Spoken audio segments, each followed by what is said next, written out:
పరిష్కరించేందుకు ప్రభుత్వం చర్యలు చేపట్టిందని మంత్రి పొన్నం ప్రభాకర్ అన్నారు. ఈవీ పాలసీతో రాబోయే తరానికి మంచి జీవితం ఉంటుందని చెప్పారు. ఏడాదిలోనే 1,00,000 ఎలక్ట్రిక్ వాహనాలు అమ్ముడుపోయాయని తెలిపారు.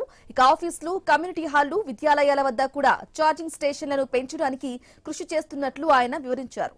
ప్రభుత్వానికి 900 కోట్ల రూపాయల నష్టం జరిగినప్పటికీ పాలసీని అమలు చేస్తున్నామని పొన్నం స్పష్టం చేశారు.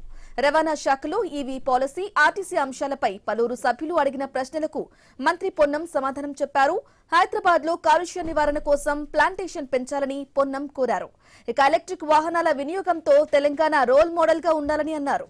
రాబోయే తరానికి కాలుష్య రహిత తెలంగాణ అందించాలని పొన్నం వెల్లడించారు.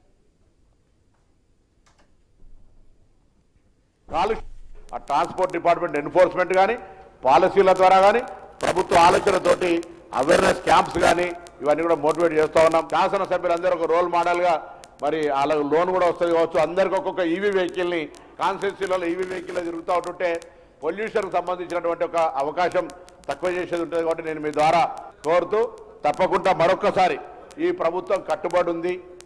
కాలుష్య నివారణకు సంబంధించి ఈవీ వెహికల్ను ప్రోగ్రెసివ్ సైడ్లో తీసుకుపోవడానికి రాష్ట్రంలో, దేశంలోనే తెలంగాణ రోల్ మోడల్గా ఈవీ పాలసీకి ఉండేటువంటి విధంగా ప్రజలను చైతన్యపరుస్తూ ఉన్నాం. శాసనసభ్యులందరూ కూడా ఈ అంశానికి సహకరించాలి. అధికార వ్యవస్థ కానీ ప్రజలు కూడా ఈ వ్యవస్థలో భాగస్వాములు అయినైతేనే రాబోయే తరానికి మనం కాలుష్య రహిత తెలంగాణ, కాలుష్య రహిత హైదరాబాద్ను ఇచ్చి ప్రభుత్వానికి సహకరించాలని మీ ద్వారా గౌరవ అందరికీ కూడా విజ్ఞప్తి చేస్తా ఉన్నాను. అప్డేట్స్ కంటిన్యూ అయితే